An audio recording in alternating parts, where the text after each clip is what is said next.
BNP ক্ষমতা আসা তো দূরের কথা, ক্ষমতা যদি এসেও পড়ে জামাত ইসলামী এটা মানবে না। জামাত দলের সে ইঙ্গিত দিয়ে দিচ্ছে। কারণ যারা পেশাগতভাবে দুর্নীতি করে, যাদের পেশা হচ্ছে চাঁদাবাজ, যারা যাদের দল টিকিয়ে রাখার পদ্ধতি হচ্ছে দুর্নীতির কাঠামো টিকিয়ে রাখা, যে দলের থিওরি হচ্ছে চাঁদাবাজি থাকলে কর্মী থাকবে, নইলে থাকবে না, অতএব চাঁদাবাজির অধিকার চাই। যে দলের থিওরি হচ্ছে দুর্নীতি থাকলে নেতা থাকবে, নইলে এই দলের নেতা থাকবে না, এটা অতএব দুর্নীতির দাবিতে আমরা অমুক সংস্কার মানি না, তমুক সংস্কার মানি না, দুর্নীতির অধিকার চাই। এই দল ক্ষমতায় আসলেও তাদেরকে একদিনও শান্তিতে থাকতে দেওয়া উচিত নয়। তারা দেশ লুটে পুটে খাবে, এটা আপনি নিশ্চিত। কোনো মেকানিজম করে হোক, এমনকি জনগণের ভোটেও যদি হয় তাহলেও বুঝতে হবে জনগণ বিভ্রান্ত হয়ে ভোট দিয়ে, যদিও জনগণ ভোট দিবে না, সুষ্ঠু ভোটে ক্ষমতায় আসতে পারবে না। বিএনপির চরিত্রই এটা।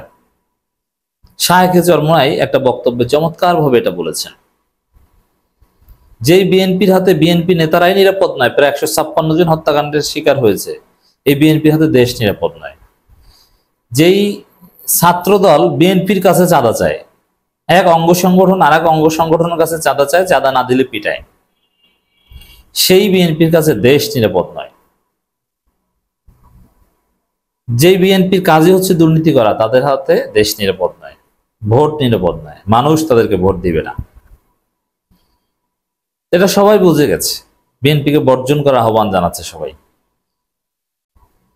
দর্শক, ক্ষমতা যাওয়ার আগেই একটি দল লুটপাটের মহোৎসব শুরু করেছে, এটা বলেছে জামাত ইসলামী ঢাকা মহানগর দক্ষিণের সংগ্রামী আমির জননেতা জনাব নুরুল ইসলাম বুলবুল।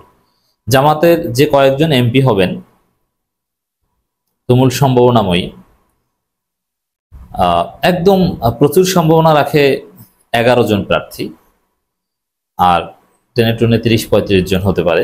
তাদের মধ্যে সে টপ 10-এর মধ্যে একজন জনাব নুরুল ইসলাম বুলবুল।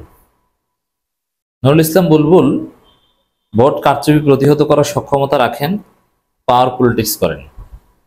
তার কর্মীদেরকে তার এলাকায় যে কেউ তুচ্ছ তাচ্ছিল্য করবে, চড়থাপ্পড় দিবে, এটা মেনে নেবেন না, পাল্টা ব্যবস্থা নেবেন। দিস ইজ নুরুল ইসলাম বুলবুল।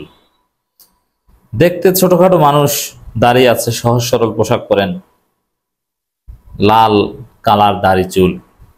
না, নুরুল ইসলাম বুলবুল মানে সামওয়ান এক্সেপশন। শফিকুল ইসলাম মাসুদের চাইতে নুরুল ইসলাম বুলবুলের সম্ভাবনা অনেক। যেমন এগুলো জনগণকে বোঝা উচিত, এবং এই সমালোচনাগুলো, দুর্বলতাগুলো বুঝে শুনে এগুলো ওভারকাম করার চেষ্টা করা উচিত। যেমন শফিকুল ইসলাম মাসুদ, নুরুল ইসলাম বুলবুল, কে কত % সম্ভাবনা এমপি হওয়ার?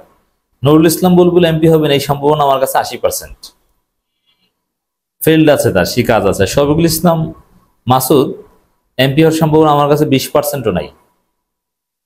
আমরা প্রত্যাশা করি তিনি হোক, আমি প্রয়োজনে হেল্প করবো, চেষ্টা করব, কিন্তু সম্ভাবনা কম, এখন পর্যন্ত তৈরি করতে পারেনি সম্ভাবনা, বা তৈরি হয়নি।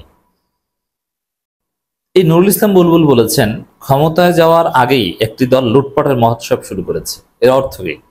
ক্ষমতা যাওয়ার আগেই যারা এগুলো করে, তাহলে ক্ষমতা যাওয়ার পরে দেশটা কি করবে বুঝুন। তাহলে কি, ক্ষমতা গেলেও বিএনপি তাদের মানবে, জামাত তাদের মানবে না, বিএনপিকে মানবে না।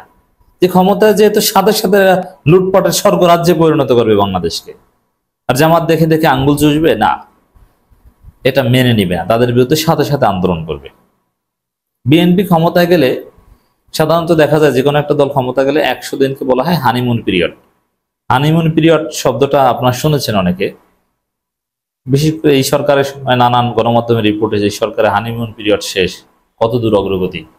হানিমুন পিরিয়ড বলা হয় 100 দিনকে, মানে এই কয়েকদিন একটু নিরিবিলি থাকে, এই প্রথম 100 দিনের কার্যক্রম অতটা গুরুত্বের সাথে মূল্যায়ন করা হয় না, ছাড় দেওয়া হয়, ঠিক আছে, জাস্ট ক্ষমতা এসেছে, একটু বসুক, গুছিয়ে নেই, এরপরে হিসাব আমরা করবো যে কি করেছে, কি ভুল করেছে। কিন্তু না, বিএনপির কোনো হানিমুন পিরিয়ডও এবার জামাত বা কেউ দিবে না। বিএনপি যেদিন সরকার গঠন করবে, শপথ নিবে, যদি পারে, আমার বিশ্বাস পারবে না, যদি পারে 3 দিন 4 দিন পর থেকেই দেখবেন যে আন্দোলন শুরু হয়ে গেছে। কারণ 3-4 দিনে দেশকে ধ্বংস করে ফেলবে এরা, সবকিছু দখল করে, লুটপাট করে, হত্যা করে, লাশের নগরীতে পরিণত করবে বিএনপি বাংলাদেশকে। অতএব জামাত এটা সহ্য করবে না। ক্ষমতায় যাওয়ার আগেই যারা করে, ক্ষমতায় গেলে কি করবে বোঝা যায়। আর জামাত তো আসে আমরু বিল মারুফ নাহি আনিল মুনকার, এটা জামাতের সার্বক্ষণিক কাজ, এটা করবে। জামাত ইসলামের ঢাকা কেন্দ্র নির্বাহী পরিষদ সদস্য, ঢাকা মহানগর দক্ষিণের আমির মোহাম্মদ নুরুল ইসলাম বুলবুল বলেছেন, ক্ষমতা যাওয়ার আগে একটি দল লুটপাটের মহোৎসব শুরু করেছে। তাদের নেতাকর্মীদের বেআইনি কর্মকাণ্ডে জনগণ অতিষ্ঠ হয়ে গেছে, জনগণ তাদের হাত থেকে মুক্তি চায়। মানে যারা ক্ষমতা জেনে না যায়, ক্ষমতায় গেলে তখন তাদের বিরুদ্ধে বলতে হবে অনিবার্য। আর জামাত তো হাসিনাকে ভয় করেনি, তারা বিএনপিকে।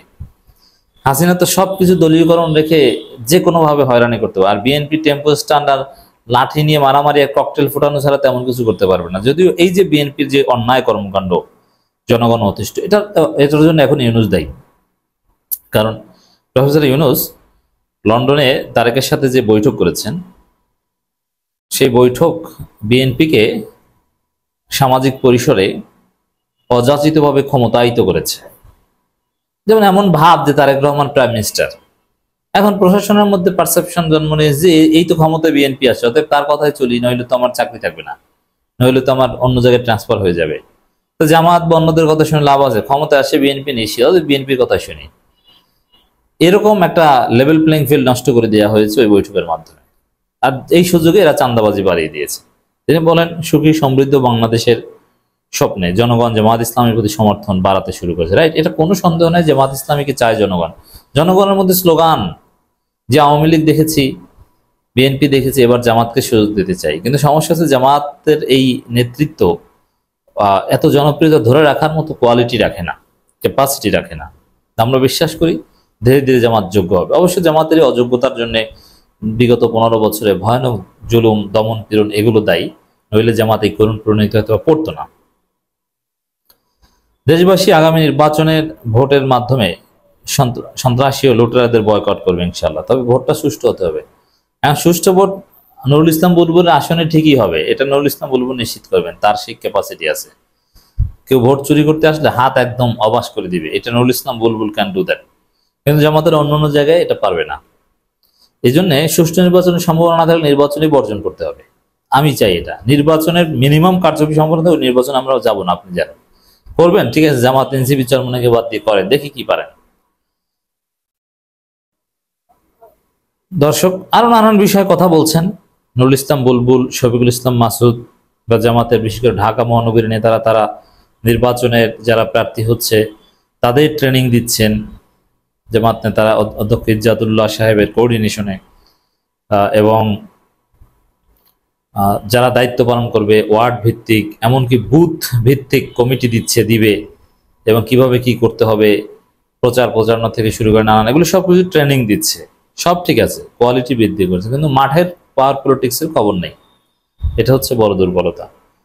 তবে হ্যাঁ, আছে অনেক জায়গায়, যে জায়গা আছে সে জায়গা জিতবে।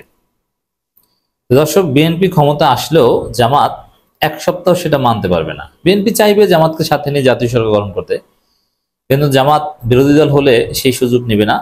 জামাত বিরোধী দল হলে বিরোধী দল হিসেবে থাকবে, বরং পরবর্তীতে কত দ্রুত ক্ষমতা যেতে পারে সেই চেষ্টা করবে।